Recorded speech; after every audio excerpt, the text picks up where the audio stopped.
Grenada 50 Profiles of a Nation, 1974 to 2024, and embraces a wide range of topics. Thus far, we have hosted two previous discussions. The first, we looked at the socio-political and socio-economic landscape that have shaped this nation over the years. In the second panel, we looked at the role of education in national development. And this evening, we are hosting the third in the series, which will focus on the role of culture and the arts in the preservation and promotion of our national heritage. We are extremely pleased to have a number of persons who have been at the vanguard of culture and the arts in Grenada, who will set the tone for our discussions this evening as we reflect on this very important and significant topic. We are therefore anticipating a highly informative and engaging time of discussion. And it is in this regard I take pleasure on behalf of the Conference of Churches in Grenada to extend a warm welcome to one and all. We anticipate an engaging time together as we gather in this sanctuary of the St. Andrew of the Apostles here in the big parish of St. Andrew, the heartbeat of culture in Grenada. Welcome to one and all. Thank you.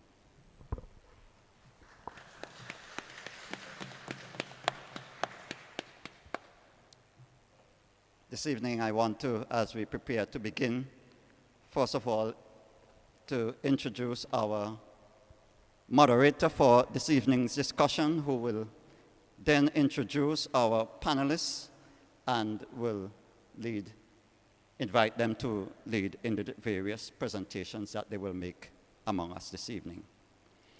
Our moderator for this evening is Mr. Ali N.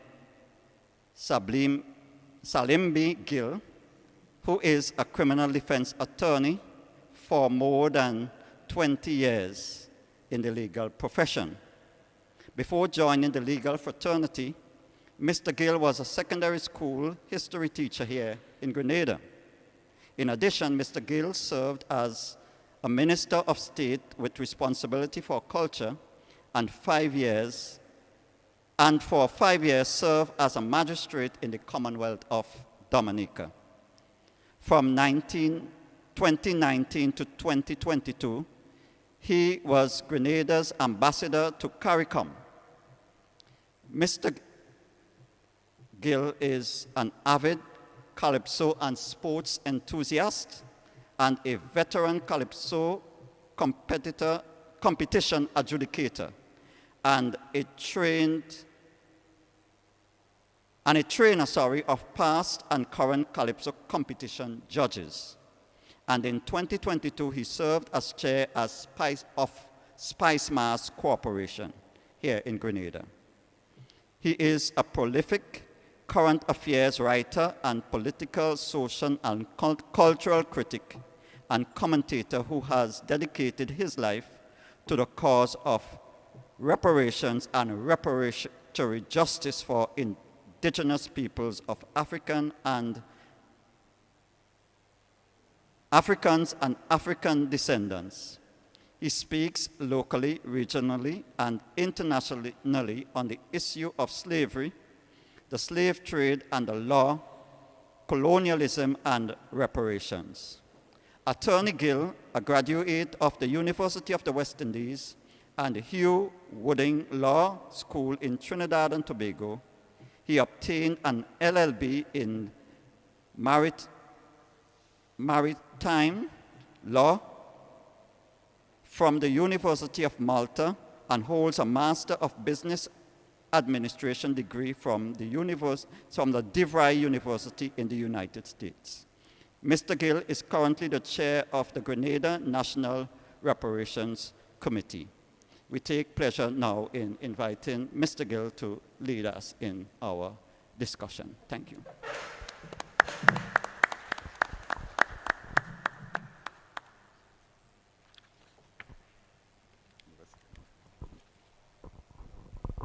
Thank you very much.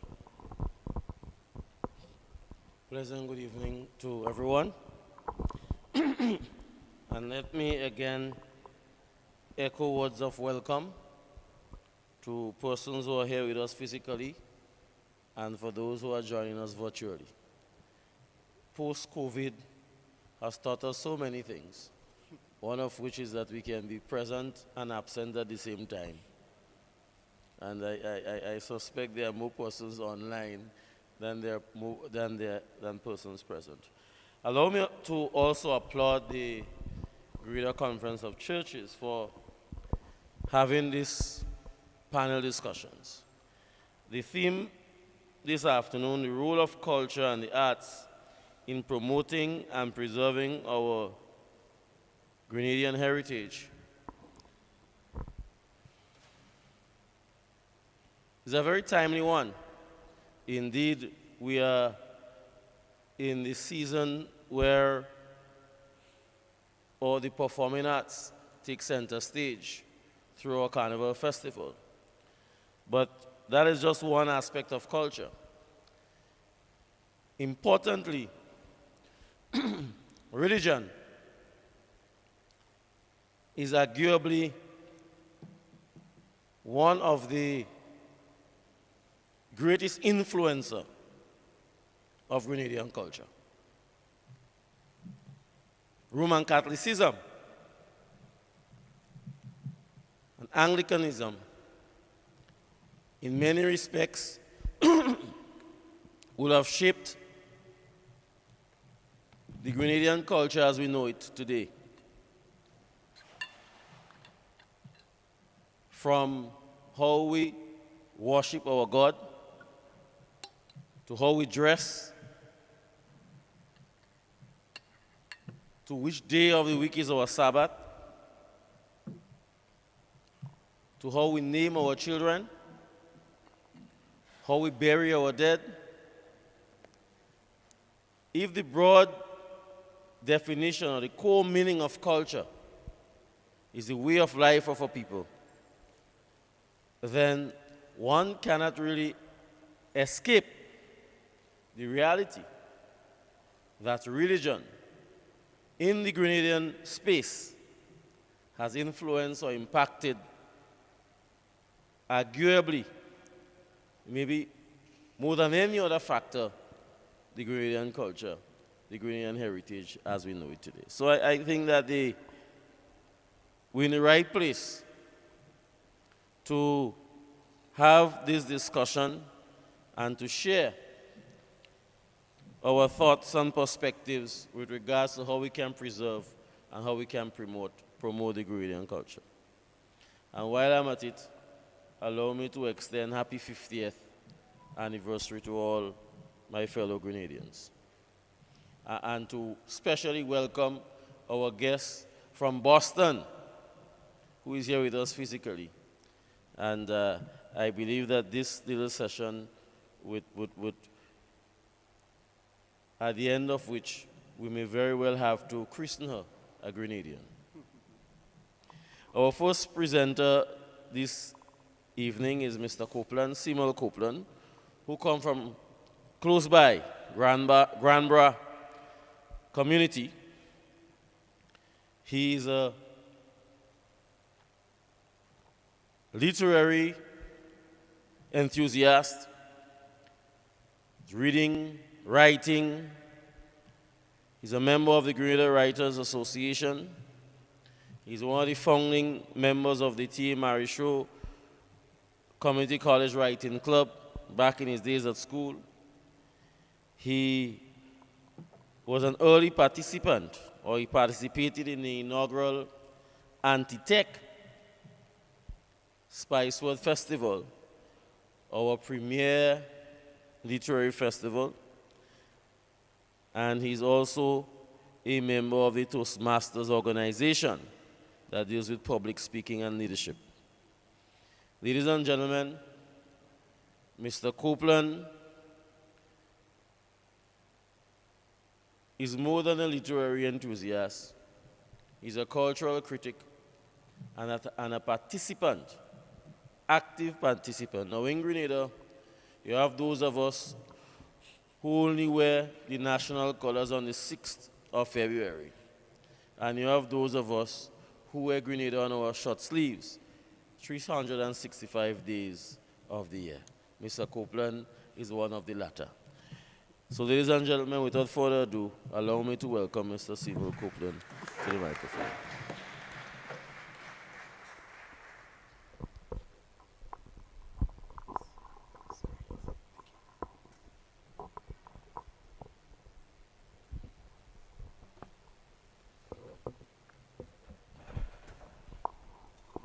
Thank you very much for the kind words, Mr. Gill. I am honored and humbled to be here today and speak on this topic of the role of culture and the arts in preserving and promoting the Grenadian heritage. But as we start speaking about the topic, let's talk a little bit more about what exactly are culture, the arts, and heritage. Culture would be like the customs, arts, social institutions, and achievements of a particular nation, people, or social group. For instance, the Caribbean or Grenadian culture. The arts are an expression or application of human creative skill and imagination, typically in the visual form, such as painting, sculpture. It could also be in the arts, being dancing, music, and many other things. It's essentially what I like to call a reflection of self. Heritage, to put it bluntly, heritage is something that is handed down from us from the past. It is something that we inherit.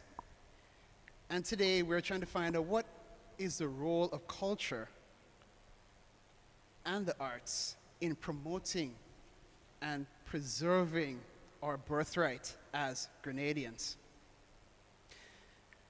Now, when we talk about the arts, there is something very key that makes it so powerful.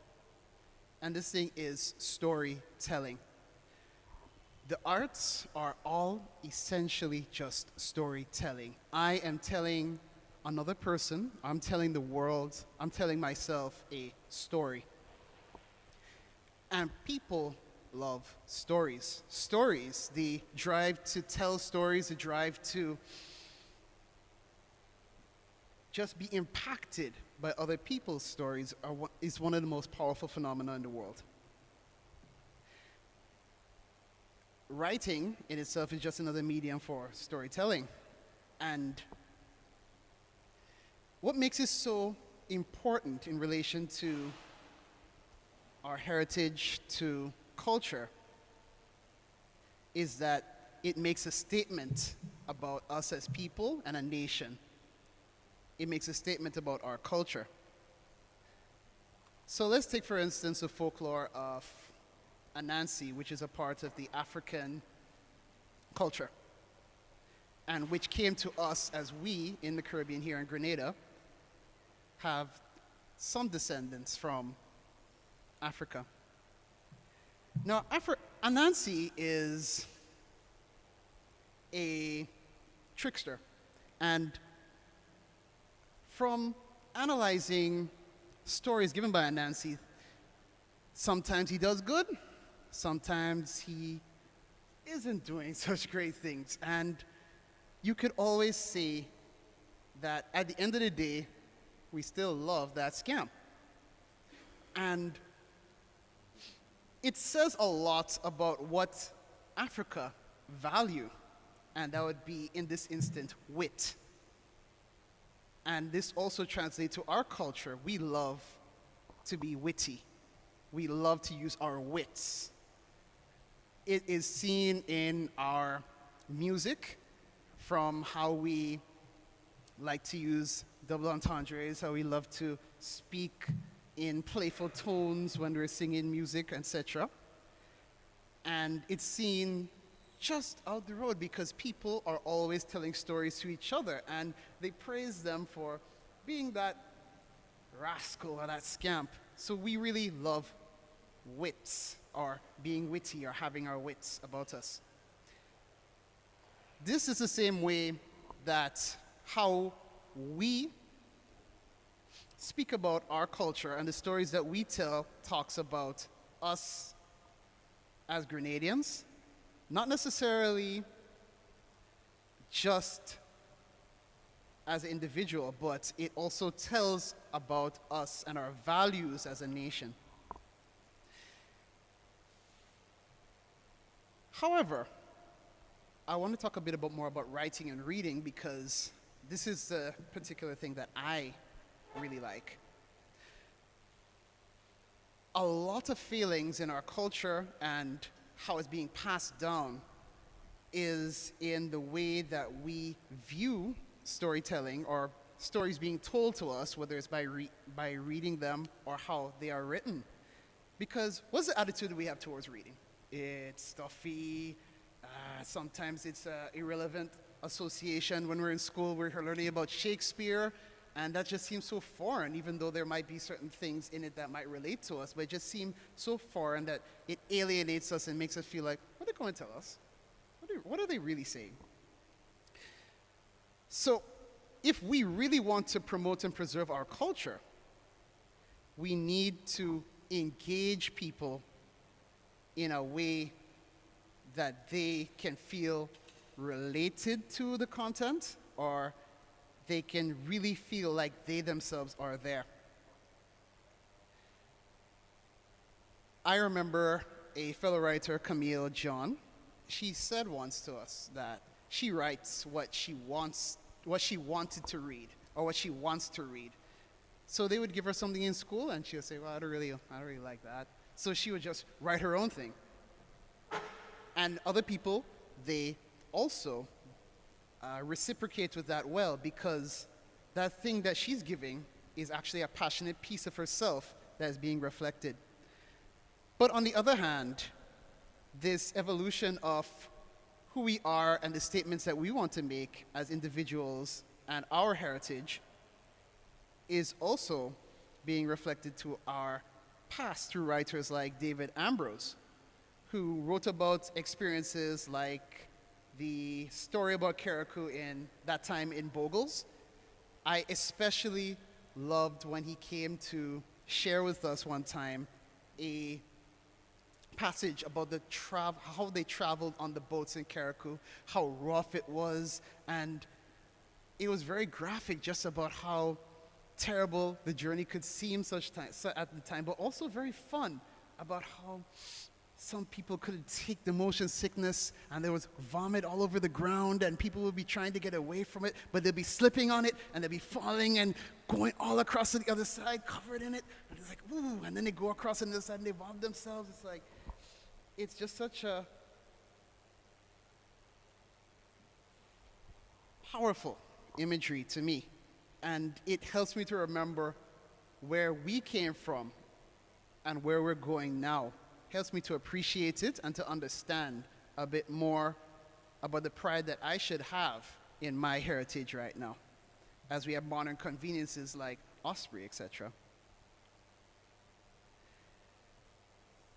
So what I was saying is how we interpret the arts, reading and writing, etc., is a big part to how we receive it, the messages that we are being told, and how we perpetuate our own narrative in regards to our heritage. For instance, I remember one time I went to an event at the Anti-Tech Spicewood Festival. I can't remember the year, but it was at Granite Beach. And this lady, I wish I could remember her name and the story that she told, but when she spoke on that beach, she talked about 3 young girls who wanted to, I believe, be more beautiful than anyone else. And their mother told them not to go to the sea at a certain time in the night. But then someone, I'm not sure if it's Mama Glow, which is a folklore figure of the waters, spoke to them, and they came each one by one, and they were tricked and eaten. But it was the way that she told it that really made an impact on me and how I see storytelling. Another example would be the Voices series, which was created by Carleen Perriman and also done by the Writers Association of Grenada, where we are given a platform to use our creative gifts to speak about social ills, speak about our story, just speak about our experience. And so many people appreciated the poetry. And they never thought they would, because they thought poetry was boring. But when they came to see it and they actually got to appreciate it, it's partially because they probably knew the people who were on the stage, but they also were able to just feel the passion and feel what exactly we are saying in it. For instance, Marley Antoine, one of the poets at that time, she did a poem called Me Too, where she didn't want to just hear about people outside of Grenada doing things. She wanted to hear about the people here that are doing things, the people here that are making her proud, the people here who are keeping her proud and going. So I really would like to stress on that point. And secondly, I think that to really promote and preserve our culture, I think that we also need to do some more documentation of our writing, documentation of our folk songs, documentation of our heroes, and not just documentation, but make it accessible. I, for one, have been trying to get folk songs for the past 10 years. I kind of stopped a couple years ago, but I really think that it was extremely hard to get any information.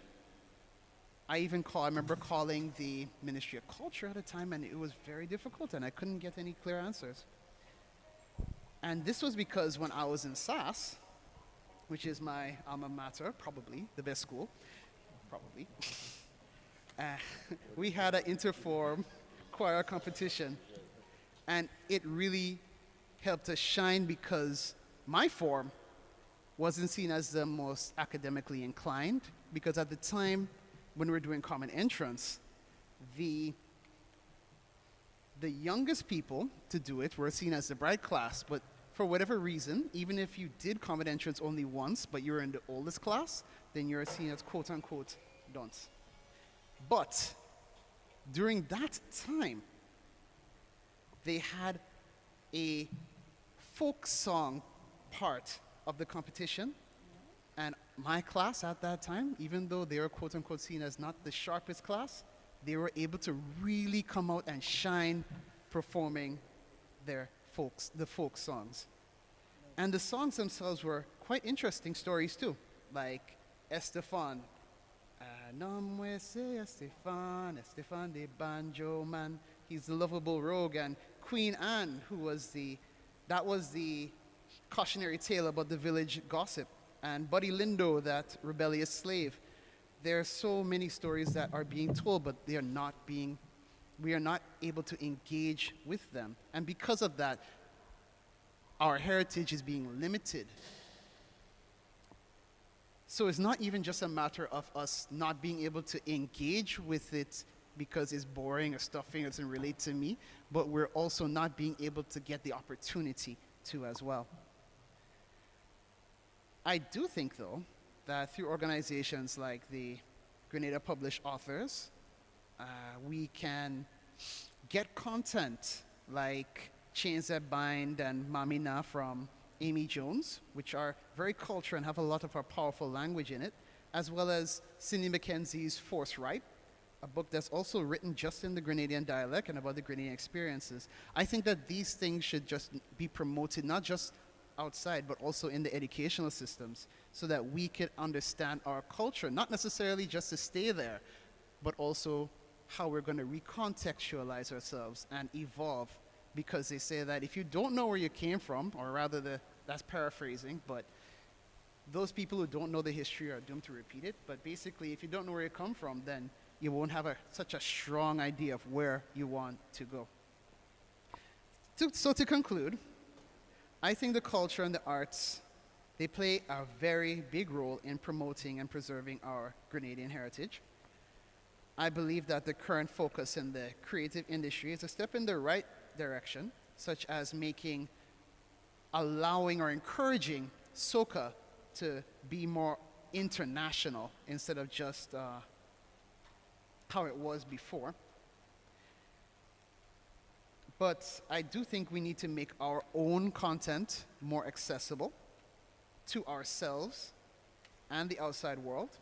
Yes, in libraries, but also it could be in TikTok, why not? And YouTube, and whatever tools help to perpetuate our narrative. We have Kirani James, we have Mr. Hollis Map. I should say Mr. Kirani James too, don't want to slight him at all. But I want to ask you as I'm closing too, where is our Anansi? Where is that cultural icon of Grenada that we can tell stories through that really say this is Grenada? Our identity, our heritage, they stand only to grow if we continue to collaborate and engage with each other, past and present, reinforcing our values and redefining who we are and evolving as we seek to enrich our heritage. Thank you.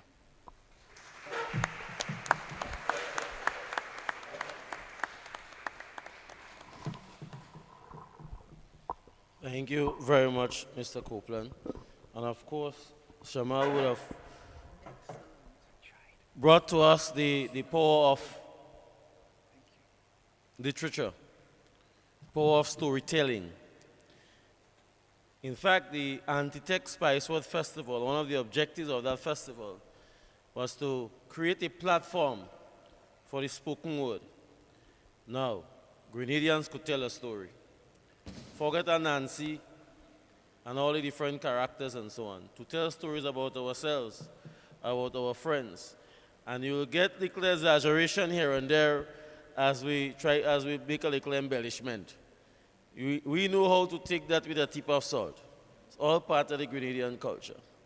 And of course, one important point that Mr. Copeland would have identified was the need for us to document and archive our history.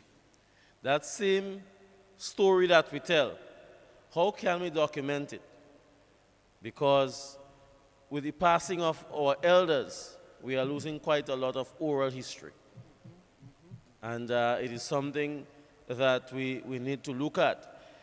He spoke about the folk songs and how difficult it is to access our folk songs.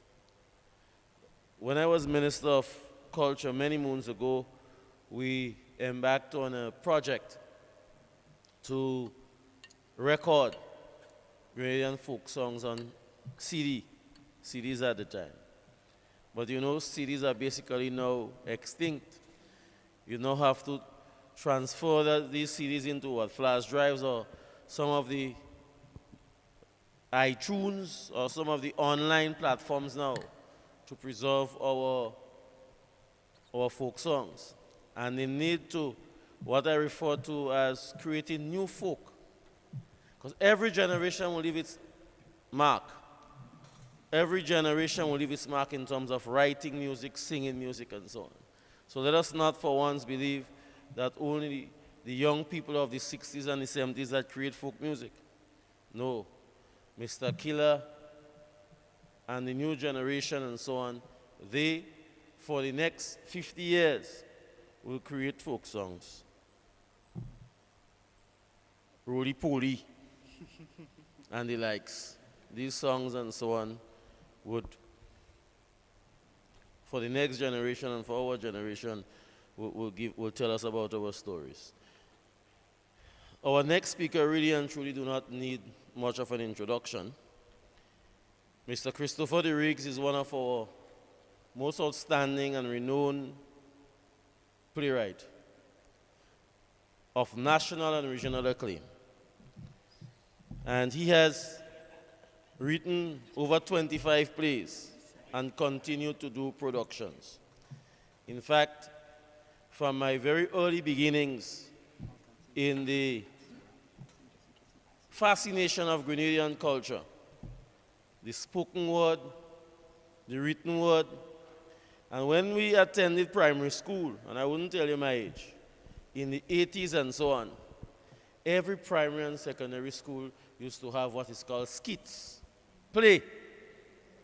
And we used to have we'd have it for Christmas, on Bible stories, and we have it other times of the year.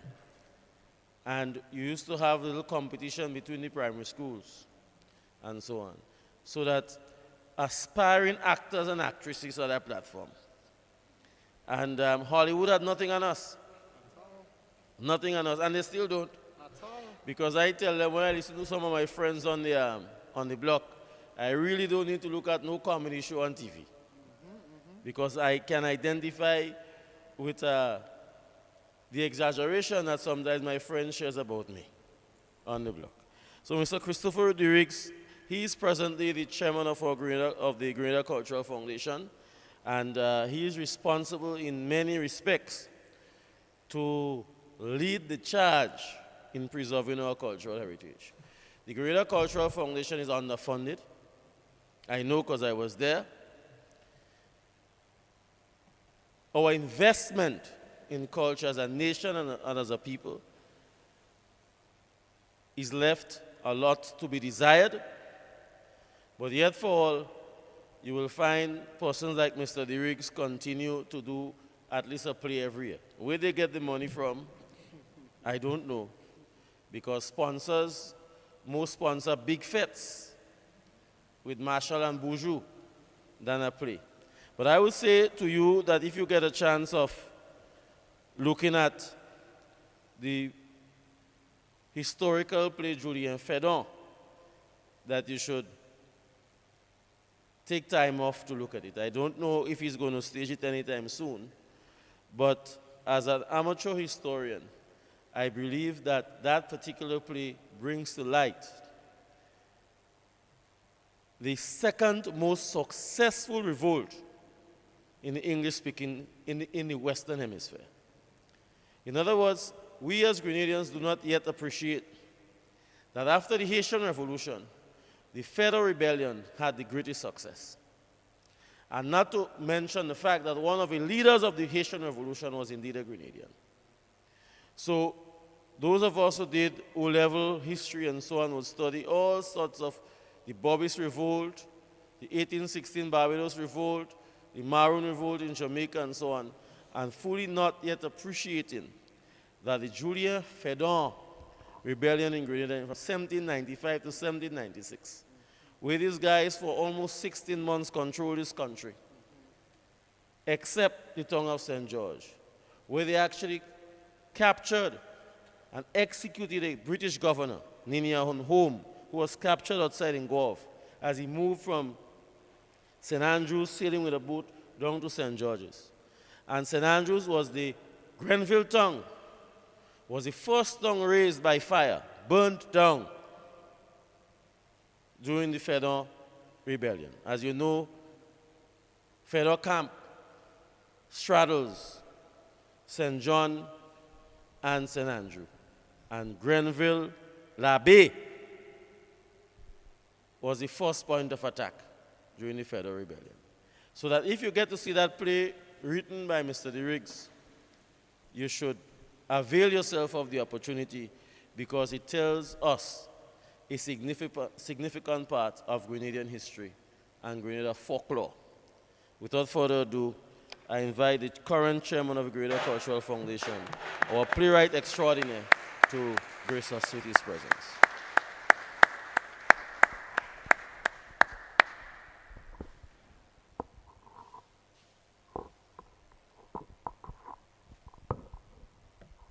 Thank you, Chairman Aligil, and pleasant good evening to all who are here assembled in this holy place, and all who are following virtually.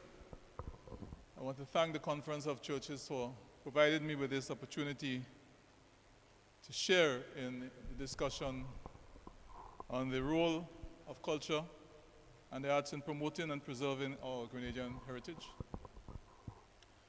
And I wear two hats. As chairman of the Cultural Foundation, I have a certain remit, and I'm also the artistic director of Heritage Theatre Company. We have been in existence for 34 years. So when I started doing theater with heritage, I had some hair on my head. And it's amazing how time changes. And so when I looked at the instructions for the panel, I was told I could hit this thing from any angle I want. And so there are two things two areas, two perspectives I want to bring to bear on the discussion. First of all, as the chairman of the Cultural Foundation, I just want to speak for a couple of minutes as to what our core responsibilities are with regards to the theme or subject of today's discussion. And secondly, as a playwright and director of theater, to share some thoughts on our perspective, me and my colleagues who have been laboring in this literary and performing vineyard for so many years. I think that we need to think more about curating rather than preserving our cultural or Grenadian heritage. We know culture in its broadest meaning refers to the way of life of a people. We know that in a more restrictive sense, when you speak of culture, you're talking about the arts, the performing arts, the visual arts, literary arts, culinary arts, fashion arts, and so on.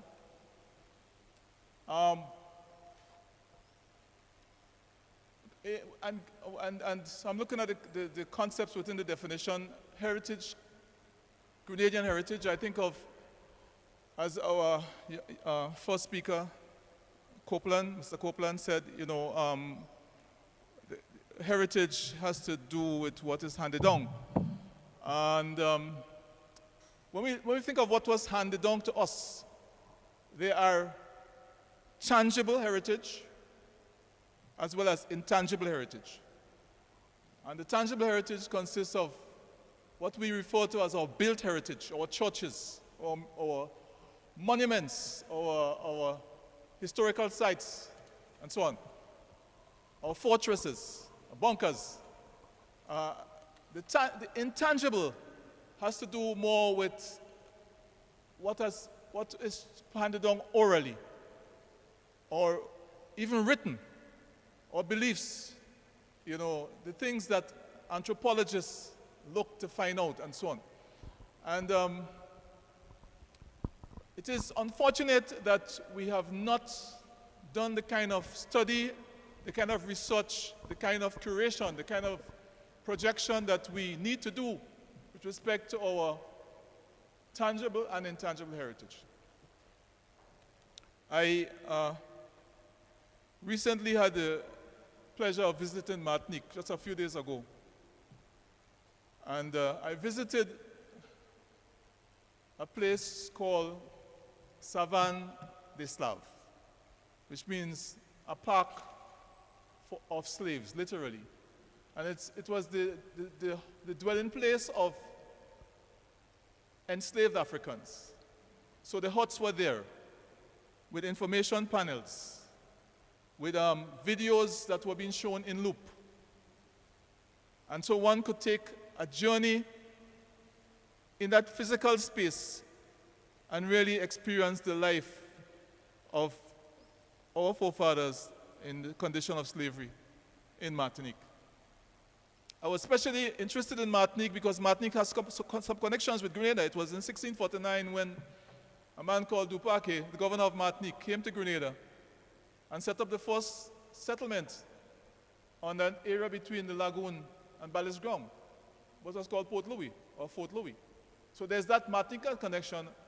And we speak of Julien Fedor. Julien Fedor's father came from Bordeaux in France in 1749, I think, and traveled through Martinique, married a woman called Brigitte, a Martinican woman. And so we speak of the Martinican connection even with Fedor, and so on. And I was impressed with the way they have curated their heritage. I visited a museum of ethnography, and what they basically had there was stories of the history of black people in simple language. I was disappointed when I looked at the section on Grenada. They even had the Grenada flag wrong. But still, you know, it was a very interesting exhibition of the history of black people. Now, our cultural foundation has to lead the charge in making Grenadians know and respect our tangible and intangible heritage. We have other things to do in terms of our core responsibilities. A visit to Leapers Hill can be an underwhelming experience because there is very little to tell you about the epic confrontation between the French and the Kalinagos, and there's no curation, there's not information there to tell you exactly where the Kalinagos jumped or were pushed in that epic confrontation. We need to do something about that, and I know there are people like Mr. Stan Friday, Dr. Stan Friday, who had an interest in doing something there. They even created a statue of an Amerindian there, and so on. But it has not been a developed effort.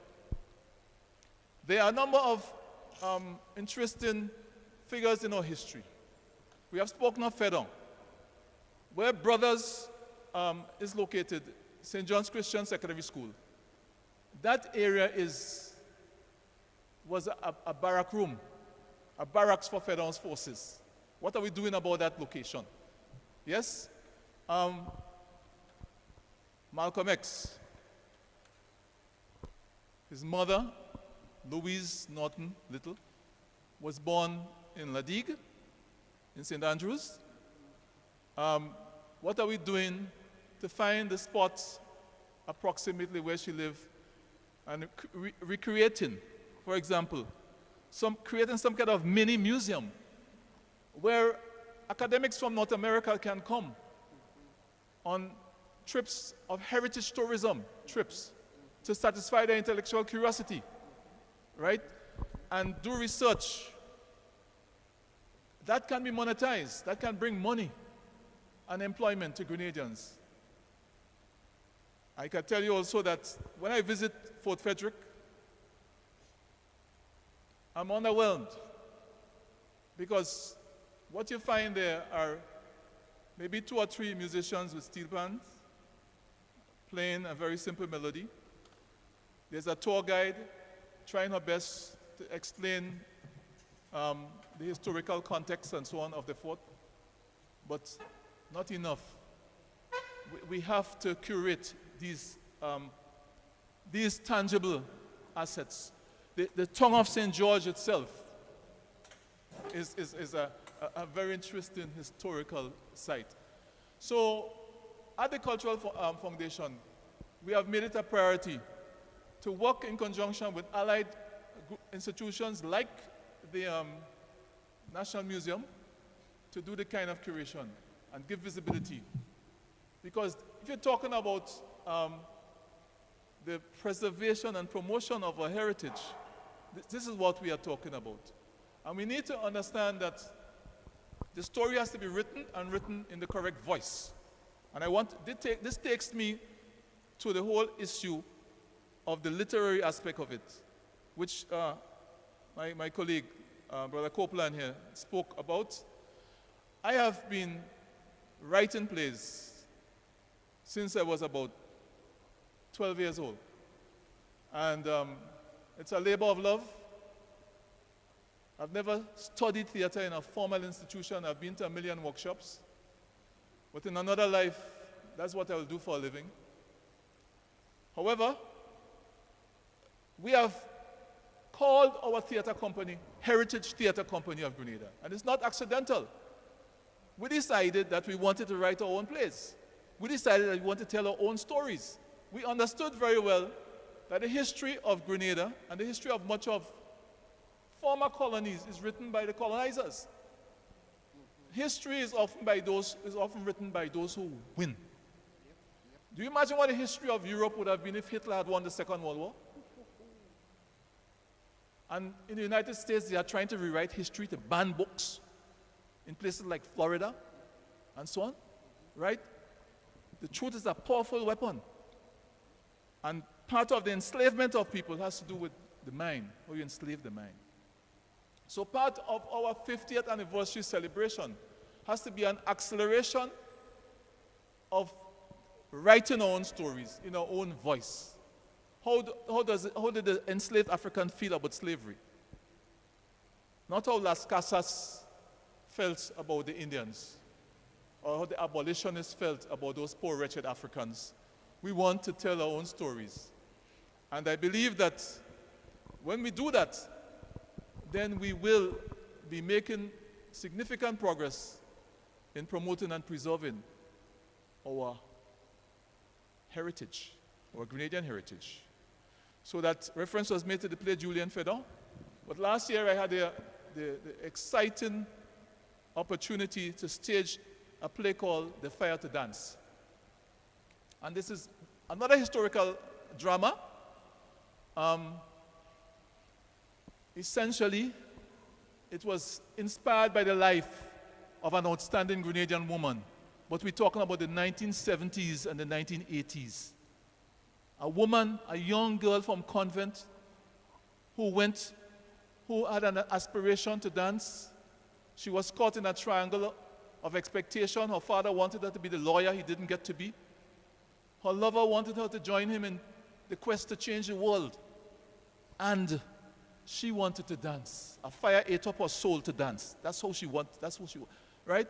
But her story, her life is influenced by developments.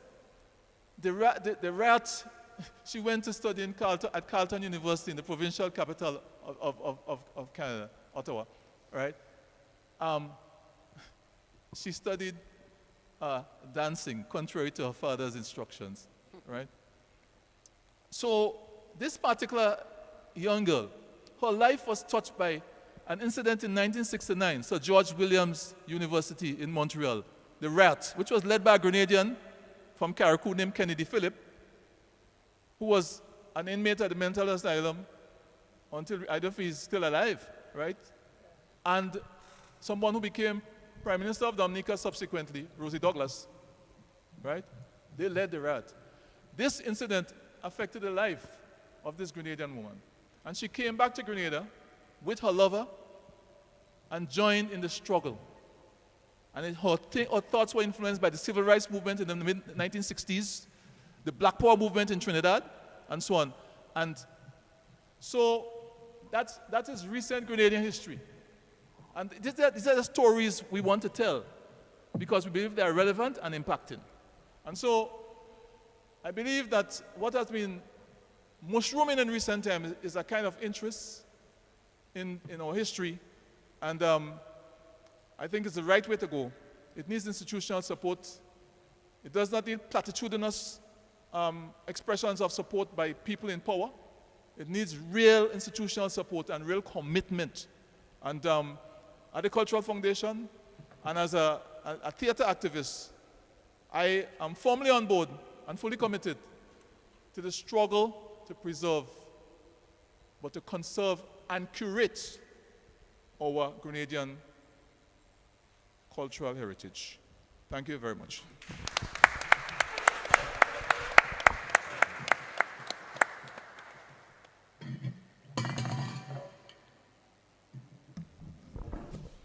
Very powerful indeed.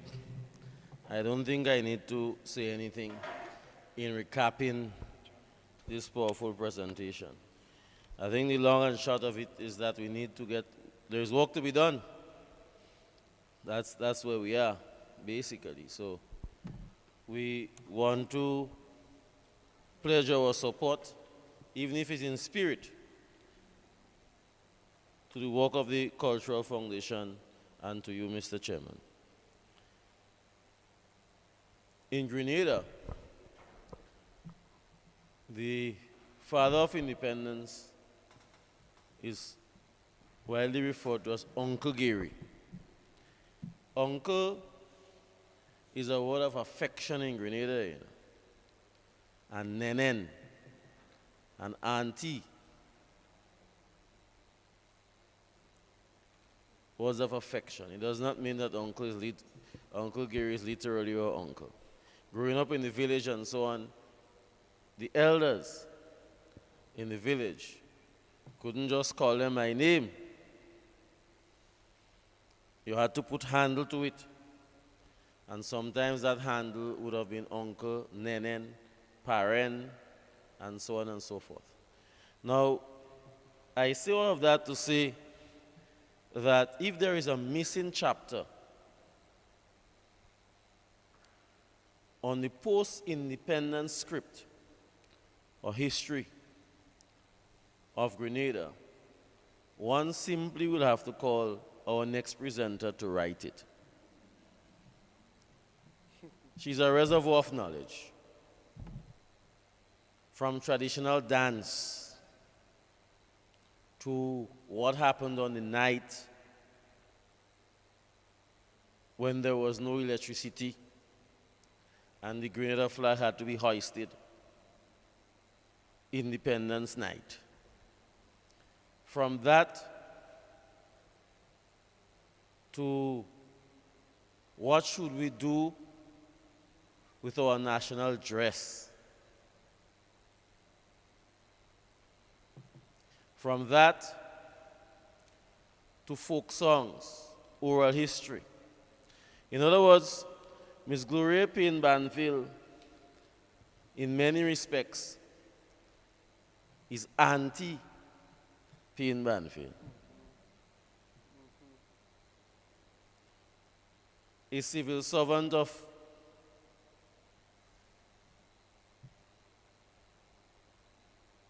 the highest order. She served revolution, Gary, post-revolution, and anytime we're in crisis, we call on her. Chairman of the Public Service Commission to stabilize and to put things. If the lawyers don't know where to find an old piece of law, we call Auntie to tell us where that gazette is, which year. And as she gets older, her mind remains so sharp. I wonder how she do it, but it's a gift. And so we are honored, and indeed we are privileged to once again sit at her feet.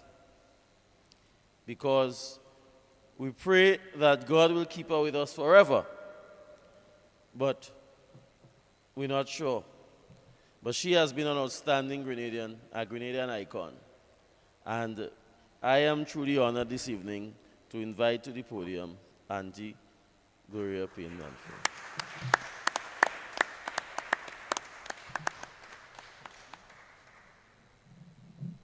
You know you use Auntie.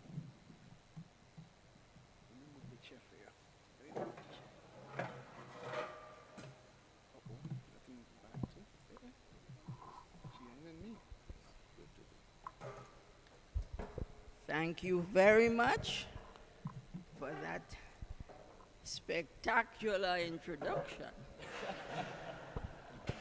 Tim. What? The answer to that is bois shek. Bois shek means dry wood.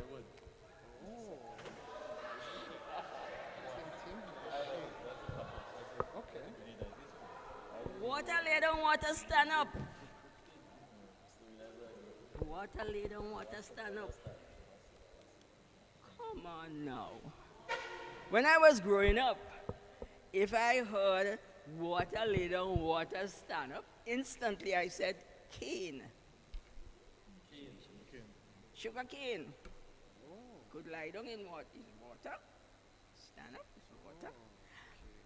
I went to call the doctor, and the doctor reached before me. Coconut. Wrong like a biscuit.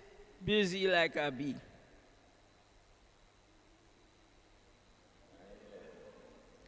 Wrong like a biscuit, busy like a bee. Clock.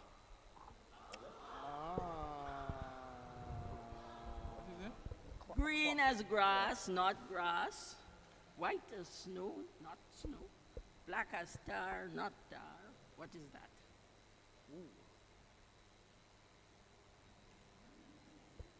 So what's up? Now you see, I am telling you, these were what we call the Nancy stories. When you had a storytelling situation, it would be bright moonlight. You're sitting down outside and you're relating to what is around you. The foliage, the trees, the drizzle of rain that come and you're saying, go away, because you want to stay in the moonlight. And you're thinking of the things that are agricultural, because you're living in an agrarian society. And those are the stories I enjoyed when I was growing up. Nowadays, we have soap operas on TV, and I suspect that the young people nowadays feel that they are highly favored to have that. But somehow, those stories in the moonlight were special. And also, let me tell you, there was also the belief and superstition that went with it. So I remember going to school in the Methodist school in Grenville. I remember one day my brother left me and told me, go home. And he went with his friends to pick up golden apples when they were cutting down all those golden apple trees by the theater in Grenville. And he went to collect them, and he wanted me to go home. He didn't want me to come with them. And I was in fear and dread of passing by a man's house. The man had a beautiful flower garden, and he had beds. And each bed was adorned with beautiful flowers. And it was said by the children that those beds were the graves of children that he had dealt with the devil. Because the man was supposed to be a dealer. I don't suppose you know what a dealer is. But I tell you, as a child, we believed in those things. And I cautiously went by his house. And by that time I was crying. And I inched back past the house until I was past it. Sigh of relief. And then, round the next corner, there was a lady who sold ice cream. And she said to me, why are you crying? And I couldn't tell her why I was crying. Because my brother had abandoned me, and I had to pass this dealer house alone. I was crying. I was distraught. And I think she decided to give me a coon. And tell me, go on home, baby, go on home. I must have been about 4. But those are the experiences I had growing up in St. Andrews. Or some of the experiences I had growing up in St. Andrews. But I loved it.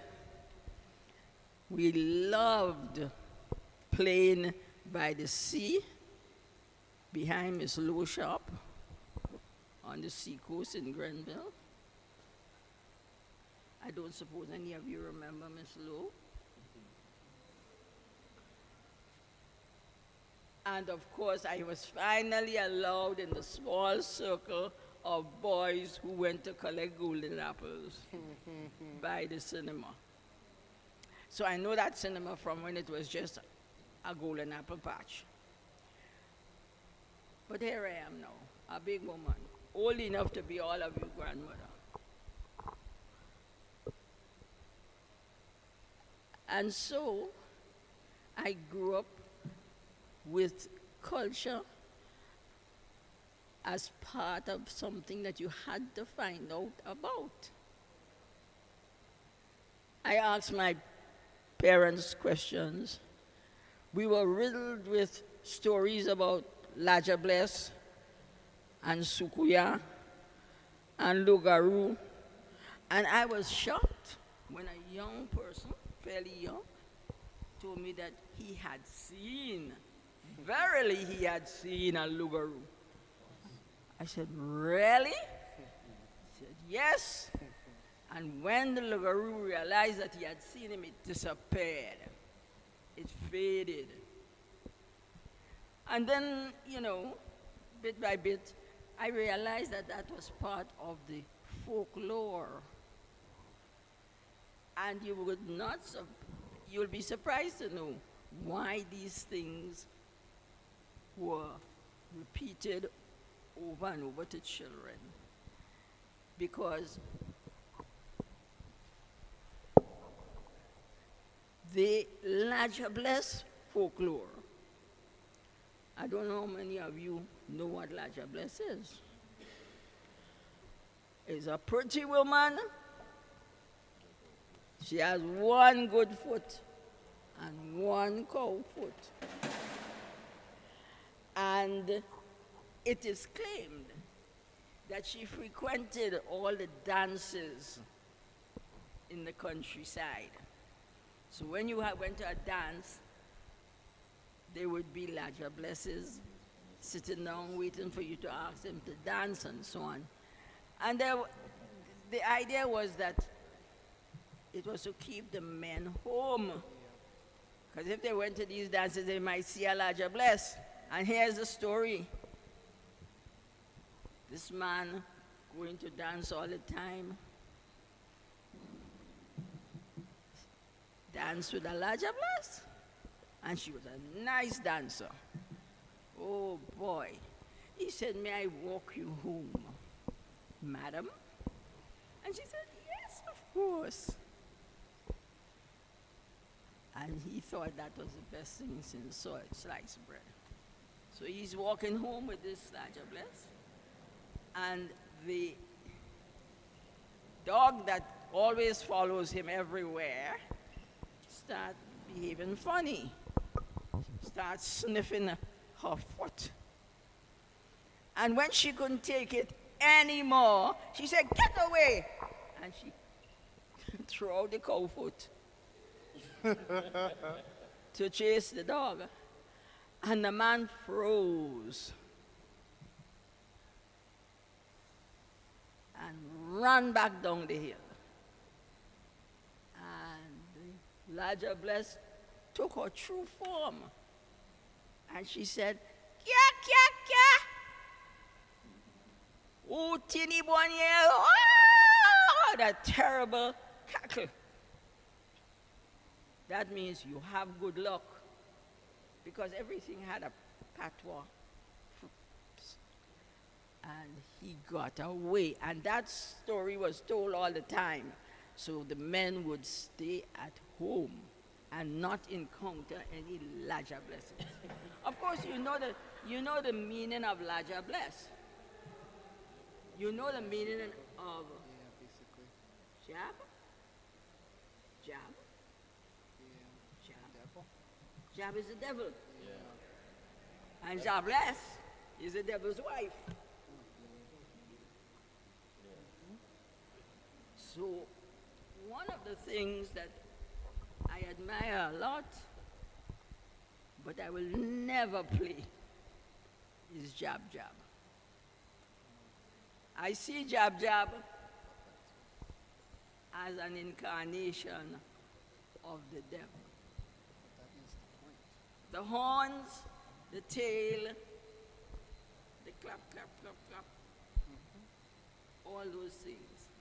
And of course the litany, ye jab a penny to pay ye passage to go back to hell. Ule ulambe, ule ula. You all know that? Yeah. No. You see, we have become so proper and so properly educated that we don't know our folklore. Now I'm going to tell you a story here. I have a grand niece. She's 5 years old. And I sit with her and look at some of the movies that they are producing now for children. And a lot of these stories are like our stories. Beautiful women, terrible witches who want to do things to them. And my grandniece is growing up on that. Of course, I don't tell her about Laja Bless. Her mother wouldn't like that if I told her about Laja Bless. But that goes to show the value system. We value our folklore less than we value Cinderella and you know who all else. The Wolf and the Red Riding Hood and all of those stories that our children grow up on. I don't say no. Let them grow up on those, but also tell them about our own folklore. Tell them that Mr. Anansi was a spider, or the image of a spider. Huh? And then we would hear about Brer and Nancy. And if you notice, we call him Brer and Nancy, means brother, brother and Nancy. And all the others were Brer this and that, Brer Rabbit. And the French call them Brer Tig, the tiger, Compere Zaire, that was Anansi. So the French, and another thing too, that we didn't realize is that the French knew them too, knew those stories too. And while we think it is nonsense, all over the world, especially in Europe, there were folklore characters like that. But we are trying to deny ours. We don't encourage children to tell stories like that anymore. Because we think they're too Grenadian. And anything that is Grenadian is not cultural enough. And this word culture is a word that is highly misunderstood. And when I was asked to do this talk, I said, I am overwhelmed by this topic because culture is such an all-embracing term. We don't know when we're going to end. We'll have a whole week of that. Cultural heritage and heritage put together with it. So I wish Brother Derrick all the best in his activities. I particularly was impressed by Brother Copeland, and I hope that young people like him, I assume you're in your early 30s, getting there, but young people don't think that they should be talking about folklore and culture in that way. You know what they think culture is? Jump and wine. culture is not just jump and whine. Jump and whine is just an expression that is brought out by the music they listen to.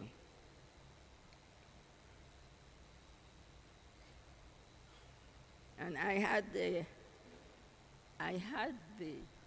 fortunate experience of teaching dance to young people. And a young lady told me, Miss Payne, my mother said I can't come back to dancing because you do your degree already and you have your degree already and you want to teach me to whine. And I said, well, I don't know that you couldn't do both. What's wrong with whining? But they did not see that as an expression of their creative self. They didn't see it. And the parents of a certain period in Grenadian history wanted their children not to learn to dance because they considered it whining.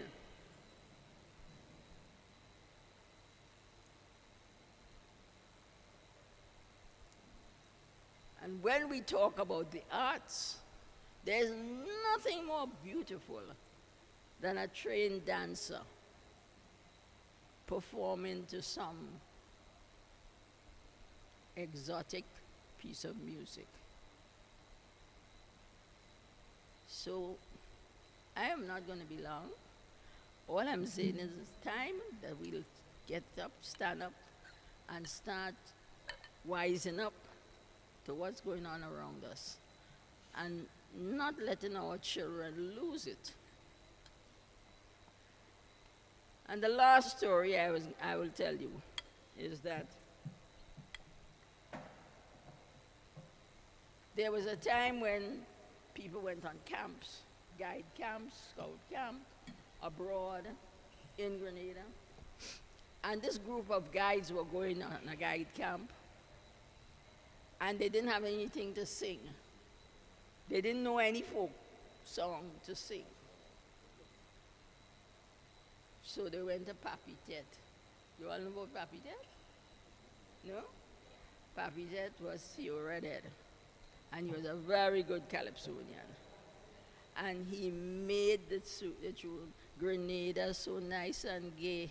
Is right here I'm going to stay. And if you ask me that, and none of you know that tune? And they had something to sing at the camp. And so it is, I'm sure, that they would love to sing Walter Thomas's Brighter Outer Darkness. I hope you all know that one too. And I hope that some of Ajamu's tunes will be recorded for posterity. And there are many other Calypsonians who have sung great tunes where we should freeze them or put them in an archive so that when our young people are going abroad, they have something to sing. And I could never forget people like Shirley Robinson, Lorraine Ramdani, and some of the people from St. Andrews. They used to belong to a group called Alafia. Anybody remembers Alafia? Beautiful, beautiful voices singing our folk songs. And this should not stop. It should go on and pass on from generation to generation. And that's who we are. We are Grenadians. Thank you.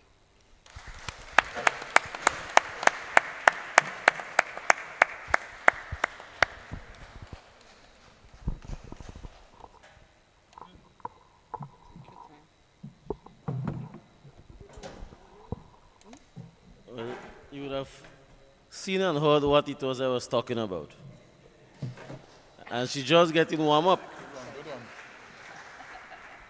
So that I know that Thank all national awards that are given by the government to all our national recipients are well deserved. I never question that, because we have Grenadians from all walks of life who have contributed significantly to our national development. I am not a royalist. In other words, I, for one, do not want any acclaim from the King of England. I believe our own homegrown recognition system or scheme is where we need to go as an independent nation. But while we do have it, I think that a dame for Gloria Payne Banfield is more than long overdue.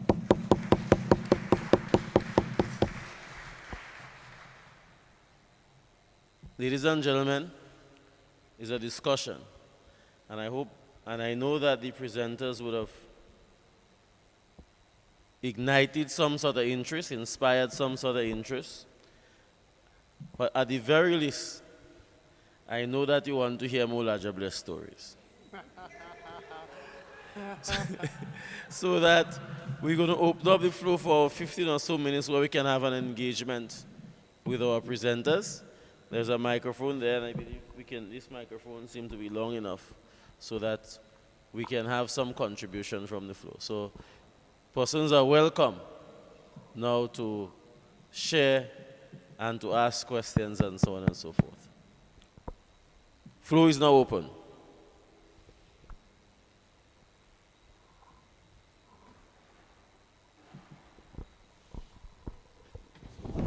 Good evening to everyone and to our honored panelists and of course the moderator. I am particularly, I don't want to use the word intrigued, it's a little bit strong for this question, for this comment, but I have to engage Mr. De Riggs, because you had me when you said, and I wrote it down because I wanted to say it in water thanks, but I can't wait. When you said that you believe that it is, that the foundation, the cultural foundation, it's almost like you are charging your own self in leading the way in curating our culture.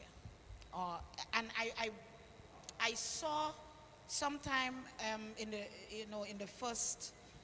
just that time when we had the Grenada 50th, the actual time of the celebration. I know we're still celebrating for the whole year, but just around the time when everything was concentrated there. Inside of St. Patrick's, there was a depiction, I don't know if I should use the word depiction or illustration, of a Kalinago fellow thingy that they tried to do. I don't know much about the Kalinagos and all of that, but there was right in the heart of St. Patrick's there. And then shortly after that, I went up there, and I don't know where the man went. I don't know if they put him in the museum, if the rain washed him away. The point I'm making, though, is this. I hear you. And what I am asking based on that is, how can we, as the CCG, as well as a people, how do you see us doing this thing? As you know what I mean, as individuals, as groups. I'm a pastor. I have a little church, but I have young people there. You understand? How do you see this working? How can we all together take up upon ourselves this charge to help to curate our heritage? How do we do it? Okay, well, thank you for your question, Wendy. And this is not the task of any one institution or individual. For it to be done, we in the Cultural Foundation are thinking of partnerships. So, as I indicated earlier on, we're looking to work with allied cultural support institutions like the National Museum.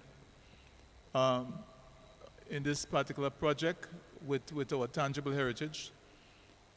We, in our strategic plan for this year, 2024, one of the things we're working on is the documentation of the preparation of a list of historical sites and monuments. And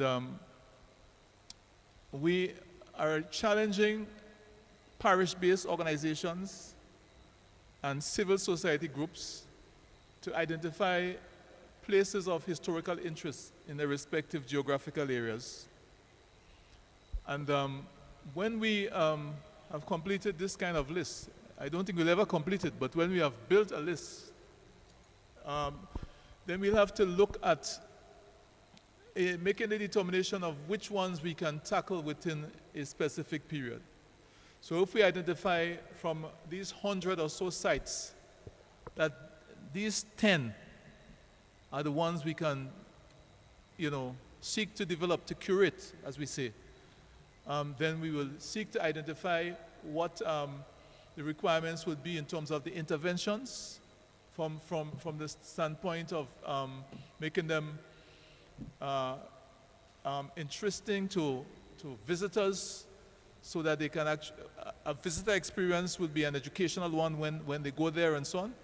And naturally, we will seek to engage government to provide the budgetary support, but there are organizations like UNESCO, and which are helping. I was speaking with some folks in Barbados. There's a group called Pinelands Creative Workshop. They have a program called Fusion, where they seek to interact with different Caribbean like-minded groups. And they were sharing the experience with us. And they were saying that they had prepared a number of projects successfully to UNESCO for tangible heritage projects and intangible heritage projects, cultural projects. So that's the kind of way we want to go. We believe that if there's an interesting historical site in a village, and the villagers take ownership of it, it becomes easier for it to survive as a project. But it's not just built heritage or physical structures, but also things like festivals.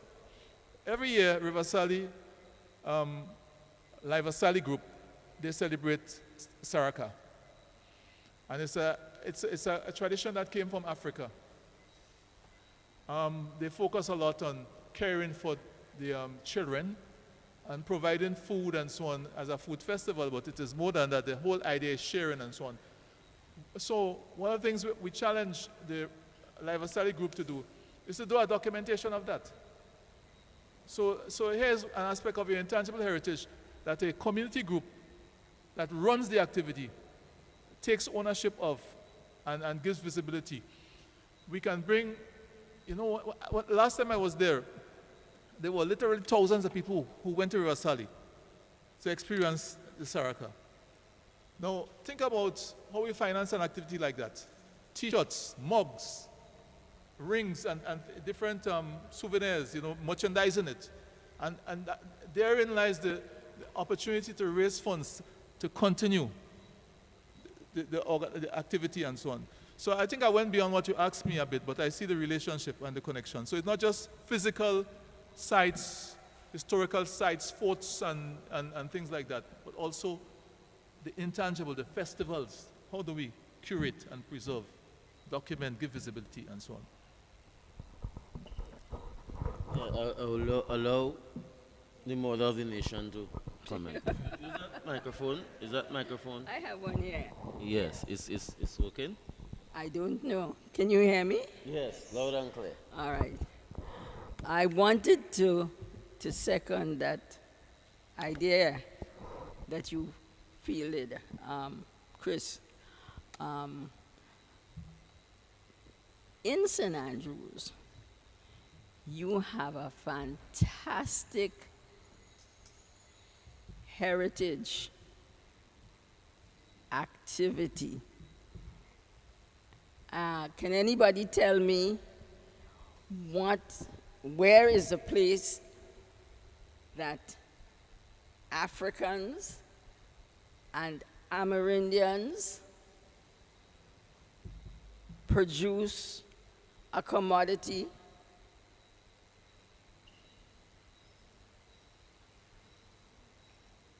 that you could go to the market and buy every Saturday. Farin. That's right. Farin. Now, farine comes from the manioc plant, Of the American. which comes from the Amazon basin. And for the farine culture was brought here by the Kalinago, the people, the indigenous people who came from the Orinoco Basin in South America. No, what I'm telling you is not a fable, it's not a story. After Dupaquet settled Port Louis, and he brought in a prefabricated wooden fort, the indigenous people who had welcomed him before say, well, look, it looked like this man wanted to stay. He ain't just passing. So they attacked. And the Carib Wars started. They call them the Carib Wars. And by the way, they weren't only Caribs. Yeah, all other nations, I call them nations, not tribes, coming from South America to the islands. There was a big settlement in St. Vincent, and a very strong leader in St. Vincent called Chatoyer. Now, when they started the chase of the Caribs to the islands, the logical place for them was to go through Pedmotan, which could be spelled two ways, but both were French. And if you know the island very well, they would pass through Windsor Forest, Vincennes, up under Munich, and settle there. Now, the people from Munich were Africans. They were African slaves that were brought to Grenada. And when they landed at St. George's Port, they discovered that there was no way that they could have sold them because the slave trade had been abolished. It was abolished while the boat was on the sea coming. When they got here, they couldn't sell it. They couldn't sell the slaves. They took them to the most uninhabitable, infertile area, Munich, and tell them, oh, go here and make a living. So these people went and settled in Munich.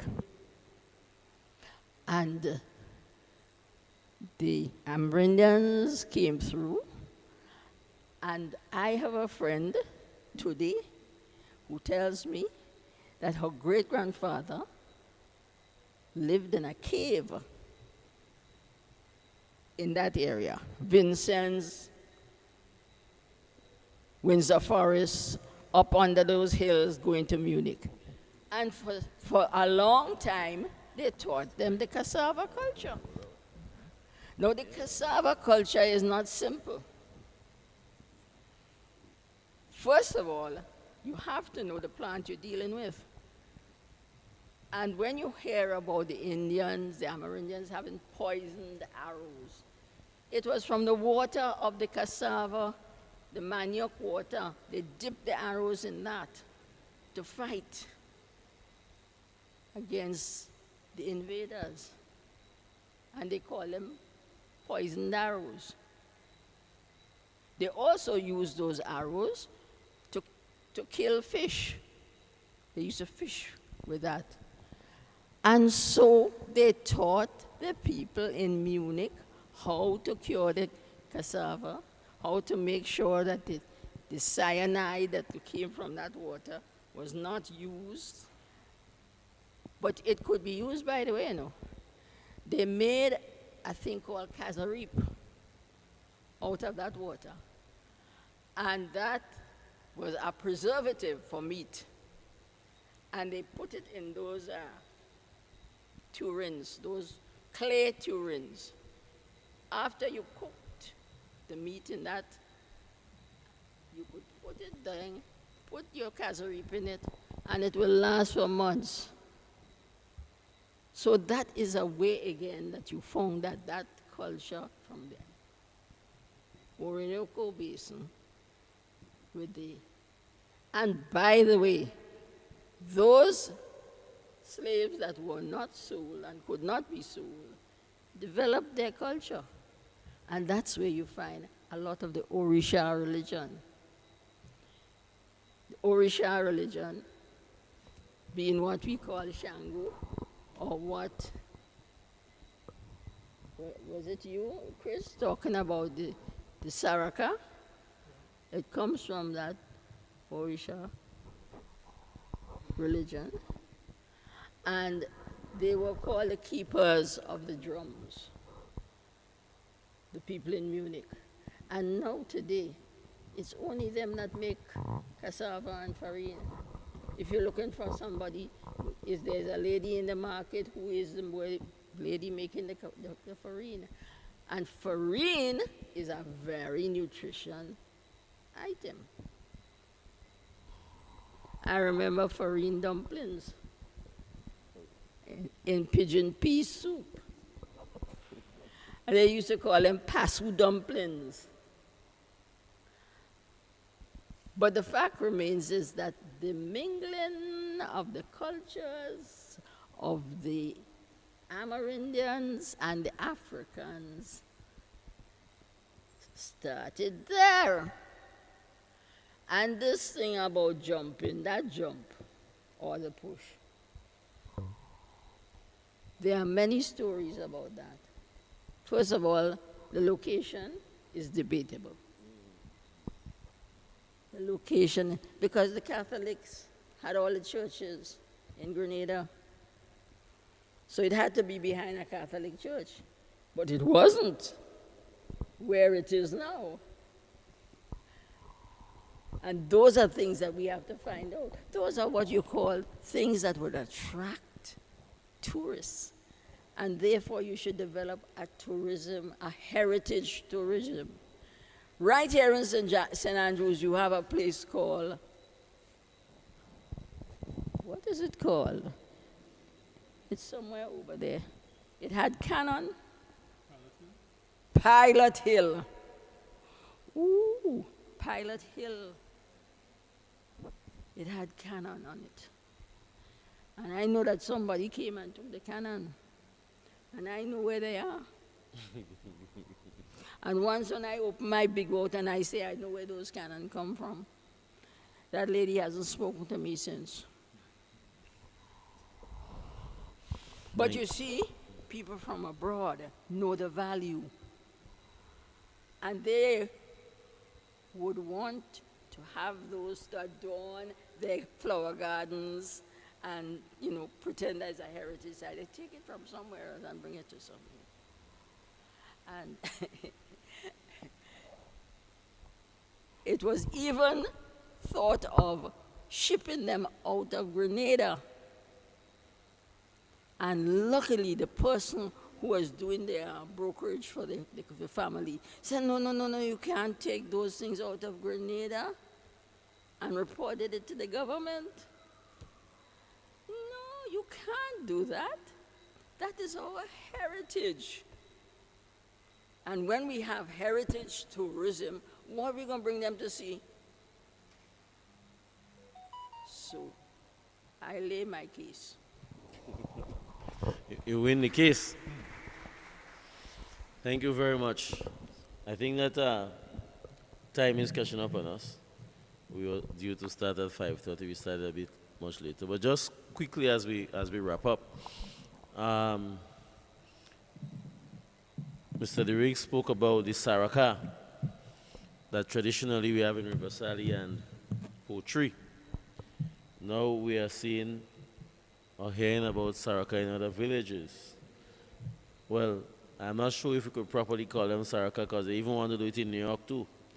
Everywhere they cooking food, they want to call it Saraka, but Saraka is more than just cooking food and sharing and so on. So we have to be very careful that we do not contaminate our heritage by just calling thing any names. So that the work of the Cultural Foundation, the people that lead, the preservation of our culture has to be on the P's and Q's. I also was the chairman of the UNESCO Intangible Cultural Heritage, so I know that there's a lot of funding in UNESCO for that. And when we look at the rise of Nollywood, the African film industry, a lot of the funding has come from UNESCO and the European Union. And you will see that a lot of these early films were essentially just plays that the rigs and so on, they just film it basically, short skits and so on. And that has grown and that has blossomed into a multi-million-dollar industry. So without further ado, we would want to bring the curtains down on a productive evening, and I hope that this same topic will be brought around the island. You don't need to change the topic. Thank you so much.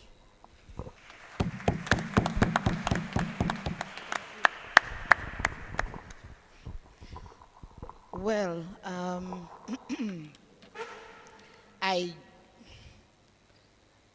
I heard the word underwhelmed for the first time today, for real. I learned even that. Underwhelmed. I am overwhelmed. Thank God I'm not underwhelmed. I am overwhelmed by the richness of the discussion. And I am very, very pleased that we went ahead with this. And the reason I'm saying that before I just say thank you and really wrap up is because we did contemplate let's just, possibly put it off. Because so much has been happening. Beryl came and took, Beryl just come and steal the whole show with everything and, and just so much has been happening. We were like, you know what, maybe we can kind of reconsider. And then I said, but where are we going to get this team of people to come back just because we don't think, how are you going to capture them again? So we kept the date, and I'm very, very, very pleased that we did. It is really, and has been really a privilege to have you all here tonight. The very, very able moderator. Thank you so much. I knew your name, so it was really a pleasure having the opportunity to meet you in person. I like very serious persons, and you you caused me to rethink a few things outside, because I'm a sucker for time as well.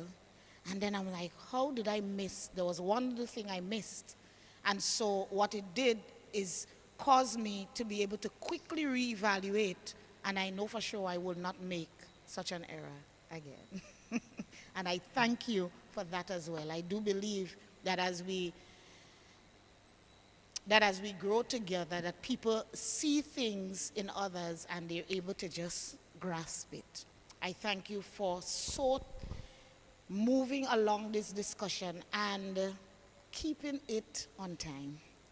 Honestly, this is the first one we have had that we have been able to keep on time like this, because this is the third in the series of panel discussions that we have had. So, Mr. Gill, thank you so very much again for having me. I will go in the order in which the presenters came. So this young man, who I know and is always so pleasant at Ramdani's, always so pleasant. Our one of our panelists, an author, Miss Amy Jones, which for those of you who saw the flyer, that is the person you would have seen. She croaked to me about 2 days ago. I cannot say it was a phone call, but it wasn't a voice speaking to me, because her voice had gone with the cold. And she said, oh my God, well, as I said, she croaked. Oh, right? I really cannot make it. I said, lady, come and croak. Because where am I going to get someone at this 99th hour? She said, I will find someone. And she found Mr. Copeland. Mr. Copeland, and I love the youth. Thank you so much for stepping up to the plate and so ably doing what you did today. Thank you so much for coming to our rescue and for not just coming to our rescue and just coming and talk. You did well. Thank you so much for coming. Then, of course, Mr. DeRiggs, who, of course, I mean, it's 34 years. So, well, I wouldn't tell you my age, but I know for sure that I've been hearing about Heritage Theatre Company for quite a while. Today I learned is all that he is.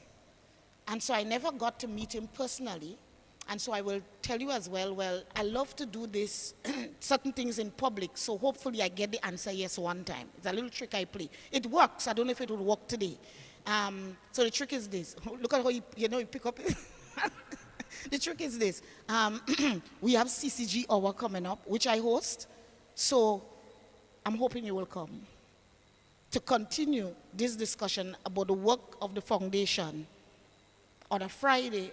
You can choose any Friday morning from 10 to 11 live on the Catholic Network. There we go, you see? I think it's working. It really was a pleasure to have you come and just share. One of the things that I noted particularly, besides, of course, you taking the charge, is the passion with which you delivered. You could see, I mean, I think you were born for culture, and you are doing it well. Thank you so much for coming, and of course, as I said, I'm looking forward to having you as the guest of the CCG Hour in the very near future, so I'm glad that I have your number. Thank you for coming. And now that we have a new name for Gloria, well, I usually just say Gloria because Gloria is a fixture on the CCG Hour every fourth Friday. But now that I have the new title for you, is Auntie. Yes. So now that we have the new title, maybe I might be bold-faced enough to keep saying Dame too. So I think we could add two. Yeah, we could. Auntie Dame Gloria. Gloria, it's always a pleasure to have you. You are, usually I don't like just calling people in their first name, but you made it comfortable. When I chat with Gloria, you know some people you must say Miss Gloria, not with Gloria. She has made it so easy for me to say Gloria. But now I can safely say Tanti Dame Gloria. It was a privilege and an honor. And the call wanted to come to her. And I know that prayers work. Because yesterday she tried to call and add to the not coming list too. And I say, I'm praying for you. You have to reach here today. Because I was like, where am I going to get another guest? It's one thing to get one. I think we'll be really pushing our luck to get two. So I am really grateful that you have braved the weather, braved the cold to really be here with us. It really has been an honor, and we appreciate your presence. Thank you so much for coming. To those of you who have joined us online and who will be viewing in the CCG Hour tomorrow, God's will, because we will be airing there as well. Thank you very much for viewing and staying with us for the entire discussion. And of course, thank you, the face-to-face audience, who made sure that you are here. Listen, you didn't know that somebody was praying for you all to be here. I was. I prayed and I said, Father, please, I cannot have such a team of paddlers come and it will have nobody in front here. Do something. I am so grateful that all of you could and chose to be here with us. Thank you so much. Reverend Prescott, thank you for being with us and for opening. And I do want to tell us, it's not a secret because you will know anyhow, but Reverend Prescott has served in Grenada as the Methodist minister for about 7 or so years? 5? Oh, doesn't say. I'm just saying, how could it be 5?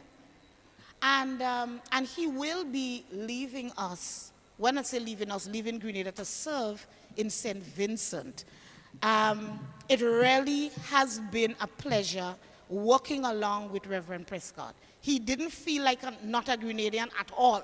He really fit in, and we really are grateful to have had you serving with us.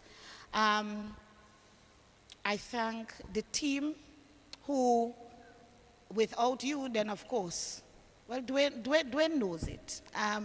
Without them doing this fancy thing that they do and doing it so well, where we can't have ourselves looking the way we do. So thank you so much, Dwayne and Kisan, for just allowing us. To the parish priest and Sister Catherine, where's Sister Catherine? Yes, who made the sanctuary available to us. We are so grateful. We wanted to make sure that we didn't do another discussion in St. George's. What you find? So we said, no, we must go to the other parishes. And here is Mr. Gill saying to us now, bring it around, and I am in full agreement. So thank you all. And you see, the problem is sometimes when you start to list all who to thank, you get into the challenge of just in case you miss someone. So please, just in case I miss someone, it's certainly not deliberate. We are so grateful for all who would have made today possible. Thank you so much. At this time, just to wrap up completely, I just invite Reverend Nigel, who was serving with the Presbyterian community for the past 2 years, and 3, all of that already? I'm so sorry. 3 years. He too will be returning to England, not sure where yet, to wherever they're going to assign him. But we have been really pleased to have him. And I want to say this, those of you who may have seen him walking, he's been walking again. This is his 3rd walk. The 3rd year, yeah. Fourth day of the 3rd walk. All around Grenada. And he made it here on my request, on our request, as his last assignment with the CCG to close off this session with prayer. When he's finished praying, we do invite you, please, please, partake of the refreshments that we have at the back, because we don't want to go back home with it. Thank you again all for coming. God's bless you. It's great that we're all unique. We're all different, and there's so many different cultures and different experiences that we can have. I had the privilege of living in Fiji, in Nigeria, in Kenya, and I've experienced many different types of culture in those places, many uniquenesses of people, and that's just amazing. Let's pray. Heavenly Father, we just thank you that you've made us all special, all unique, and you've given us each a different skill, a different talent to use. Lord, we thank you for our cultures. We thank you for our ways of doing things that are different from each other. And Lord, sometimes we go somewhere and we don't understand. Sometimes we go somewhere and we make a mistake because of the culture. But Lord, you are a forgiving God, and we pray that other people are forgiving as well. Lord, as we go out today, we pray that you will guide us and inspire us. Help us to walk in the right way. Help us to be safe on our journeys home, and help us to build and to expand the culture that we have. Help us to understand it better and to learn so that we can move forward together. Lord, we pray this in the name of the Father, the Son, and the Holy Spirit. And all God's people said, Amen. Amen.